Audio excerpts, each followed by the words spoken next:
Hello guys, welcome back po sa aking YouTube channel, Rowell Vlogs TV.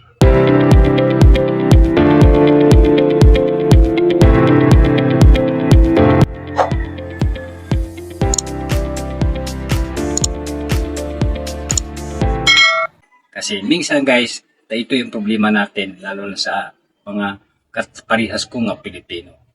Madalas sa atin guys na utal tayo. Di ba? Oo. Okay guys, ngayon bago tayo magpatuloy, so para welcome back sa aking mga kaparehas kong na YouTuber. Kung napanood ang aking video guys, kung nagustuhan nyo, paki-subscribe o paki-like, subscribe naman po dyan sa baba. So ngayon guys, bago ko umpisa sa ating topic, pupuntahan guys, nice ko magpakilala, ako pala si Rowell Vlogs TV. Okay, yung ibibigay ko na tips ito guys, pero ito real talk na tips. Tatlong bagay lang naman ito guys, para sa mga kagaya kong mga baguhan. Yung mga hindi na baguhan lang guys, pag napanood yung aking video, nasa inyo na yan guys. No, skip nyo hindi, pero sana naman huwag nyo mag-skip, no? Okay guys, so tulad na sinabi ko, ang ating pag-usapan patungkol sa pag-uutal-utal ang pag-uusapan at topic natin ngayon guys. Alright. So yun guys, tapos ng aking intro. So ngayon ituloy na natin ang ating pag-usapin patungkol sa pag-uutal-utal. So normal lang talaga sa atin yan guys. Yung minsan yung pagsasalita na nauutal tayo ng mga Pilipino. Di ba? Kasi minsan guys, di ba, hindi tayo prefer sa ating gaganapin. Yung tulad ng actual na bigla kang i-invite at hindi mo alam kung ano sasabihin natin guys, di ba? So normal sa atin yung ganyan na mga bagay na hindi tayo nakakapag-prepare. Pero lahat siya may solusyon. Di ba? May solusyon. Tip number 1. Ang pag-uutal ay normal. At hindi yan basta-basta sakit o anumang guys. Ito talaga ay nasanayan sa ating sarili. Gawa ng mula nung pinanganak tayo, ito na talaga tayo. Pero dahil may solusyon dyan, minsan dahil hindi natin alam, nauutal tayo. So normal lang yan guys. Ang pag-uutal guys ay gawa din ng sanhi ng isang tao na kabado. Diba? Pag kinakabahan ka guys na normal sa atin na mauutal tayo dahil hangingin ang motor. Kaya tayo nauutal guys kasi kinakabahan tayo. Marami dyan na mga tao na nakaka-experience yung kinakabahan. Pag kinakabahan na tayo guys na wala na tayo sa ating sarili, hindi na natin alam kung anong gagawin natin o anong mga ultimong kilos natin mag-iiba. Dahil nga doon sa kinakabahan tayo.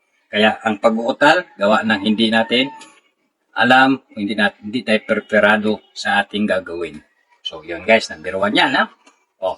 Lahat ito guys, naranasan ito.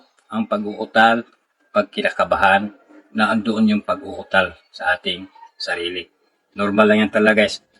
Walang taong hindi nauutal, lalo na kung pinaglaban mo yung kamalian. So yun guys. Number 2, dapat pag pumunta ka sa isang presentation o na-invite ka sa isang, dapat alam mo na agad, alam mo na yung sasagot mo, alam mo yung sasabihin mo, kabisado mo na. Diyan tayo minsan nagkukulang sa ating sarili kung bakit tayo nauutal. Lalo na kung ang tanong parang may patama ba, di ba? Patama. Sana all may patama. Diba? Real talk yan guys. Kahit pa dadaan natin ito sa biro, dadaan natin sa joke. Basta ito guys, real talk. Totoo ito guys, na history sa buhay natin. At normal talaga ito guys, no? So, pupunta ka sa isang presentation, no? Kailangan kabisado mo lahat ng sasabihin mo guys. Kabisado mo na ito. Hindi mo na kailangan kung ano ba yung nasabihin ko. Nakalimutan ko O diba? Pag once na nakalimutan mo, wala na guys. Nandun na yung pagka utal ka na talaga. So yun. So, kasi hindi natin kabisado kung ano sabihin natin guys. So, pangatlo guys. Na tips guys, kapag nagre-report ka o gumawa ka ng reporting, kailangan yung sasabihin mo tama. Wala ka na, no need na guys na magsasabi ka ng importante lang. Parang hindi tayo lumayo doon sa mga importanteng bagay. Kahit simple lang guys, pero baga malaman. Sabi nila, Kahit simpleng salita, pero mahiwaga. Di ba? Simpleng salita, pero may natutunan ang mga tao. Pangalawa, hindi natin kabisado sabihin natin dahil hindi tayo nag-prepare. No? Hindi natin alam kung ano sasabihin natin, lalo na sa mga tanong na biglaan na hindi mo talaga alam. Pangatlo, huwag ka nang lumayo sa topic mo. Kung anong topic mo lang sinasabi mo, dapat doon ka lang guys. Huwag ka nang lumampas.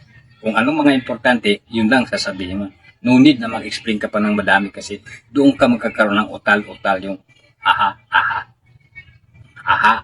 O, di ba guys? So, yun lang guys. So, sana may matutunan kayo sa aking video na ito, sa aking vlog na ito guys. So, sa mga nagustuhan lang ang aking video, nakagusto sa aking video, huwag niyong kalimutan na i-subscribe o pinduti ang post button dyan sa baba. O, sa mga hindi naman interesado guys, normal lang din na hindi kayo mag-subscribe. Pero sana mga guys i-subscribe naman dahil nauutal na rin ako, diba? So yun lang guys, maraming salamat and God bless you all. Mag-ingat guys. Yun lang guys.